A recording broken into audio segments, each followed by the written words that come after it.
আমার জীবনের প্রথম এত বড় গুলসাপ দেখলাম। একটা গুলসাপে এত বড় একটা আস্তা ছাগল কিভাবে খেয়ে ফেলে, শুধু ভিডিওটা দেখেন, দেখলে বুঝতে পারবেন যে একটা গুলসাপ কতটা শক্তিশালী এবং কতটা বড়। আপনি যদি প্রথম এত বড় গুলসাপ দেখে থাকেন, প্লিজ একটু ভিডিওটা কন্টিনিউ করবেন। দেখেন, আমাদের গ্রাম অঞ্চলে যে গুলসাপগুলো দেখা যায়, ছোট দেখা যায় যে একটা গুলসাপ একটা মুরগি খেয়ে ফেলতে পারে, একটা হাঁস খেয়ে ফেলতে পারে, বা হাঁসের বাচ্চা খেয়ে ফেলতে পারে, ডিম একসাথে 10-15টা 20টা 50টা ডিম খেয়ে ফেলাইতে পারে। তো এই একটা গুলসাপ, এত বড় গুলসাপ আমার জীবনের প্রথম দেখলাম। আপনি প্রথম দেখলেন কিনা অবশ্যই একটু কমেন্টে জানাবেন। কিন্তু আমি দেখে হতাশ যে একটা গুলসাপে 10-15 কেজি ওজনের একটা ছাগল কিভাবে একবারে গিলে খেয়ে ফেলে, চাবায়ও না। দেখেন, ডাইরেক্ট কিন্তু সে গিলতেছে। তো এখানে বিষয়টা আমার কাছে মনে হইল যেন যে আমি যখন প্রথম দেখলাম জীবনের, আপনাদের সাথে আমি একটু শেয়ার করি। কেননা এই গুলসাপের সামনে যদি একজন মানুষ পড়ে, সে মানুষটাকেও মনে হয় সে খেয়ে ফেলতে পারবে।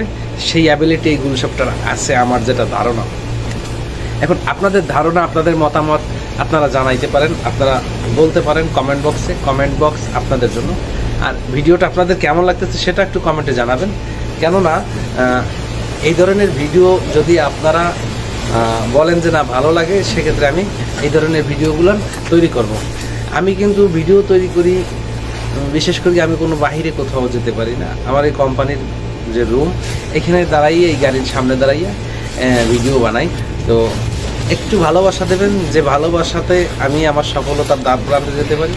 আর ভিডিওগুলো কেমন লাগে আপনাদের কাছে সেটা একটু কমেন্টে জানাবেন। কেন জানাবেন?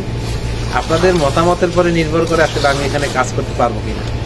এখন আপনাদের যদি মতামত ভালো আসে, রেজাল্ট ভালো আসে, সেক্ষেত্রে আমি মনে করবো যে না, আপনারা আমাকে অনুমতি দিচ্ছেন, আপনারা আমাকে উৎসাহ করছেন যে না, তুমি এই কাজগুলো করতে পারো। এখন আমি এই কাজগুলো করলাম, কিন্তু আপনাদের ভালো লাগে না, তাহলে তো আমার কোনো উপকার নেই, আমার কোনো ফায়দা নেই। আমি তো এখানে আসছি আপনাদের ভালো লাগবে, আপনাদের মনে জায়গা করে নিতে পারবো, এজন্য, এই উদ্দেশ্যে। এখন আমি যদি সেই জায়গাটাই যদি আপনাদের না করিয়ে নিতে পারি আপনাদের মনের মাঝে, তাহলে আমি এইখানে কাজ করিয়ে কী করব। তাই অবশ্যই আপনারা আপনাদের মতামত কমেন্ট বক্সে জানাতে ভুলবেন না। আর ভিডিওটা কেমন লাগলো সেটা একটু জানাবেন। আর যদি এরকম ভিডিও আরও দেখতে চান, অবশ্য সেটাও কমেন্ট বক্সে জানাবেন, যেহেতু কমেন্ট বক্সটা আপনাদের জন্য উন্মুক্ত করা। আপনাদের মতামত আপনারা জানাবেন। আর আপনি কে কে এত বড় গুলসাপ দেখছেন একটু কমেন্টে সেটা জানাবেন। আমি জীবনে প্রথম দেখলাম। আর যদি আমার ফেসবুক পেজ থেকে দেখে থাকেন, আমার পেজটাকে একটু ফলো করে দিয়েন যদি ভালো লাগে। আর যদি আমার ইউটিউব চ্যানেল থেকে দেখে থাকেন, তাহলে অবশ্যই আমার ইউটিউব চ্যানেলটাকে একটু সাবস্ক্রাইব করে দেবেন। এই প্রবাসী ভাইয়ের একটু সহযোগিতা করবেন, আপনাদের কাছে হাত জোর করে মিনতি করতেছি। অবশ্যই ভিডিওগুলো দেখবেন এবং আপনাদের মূল্যবান মতামত জানাবেন। ভালো থাকবেন, সুস্থ থাকবেন। আল্লাহ হাফেজ, আসসালামু আলাইকুম। দেখা হবে অন্য কোনো সেম কোয়ালিটির ভিডিও নিয়ে। ভালো থাকেন।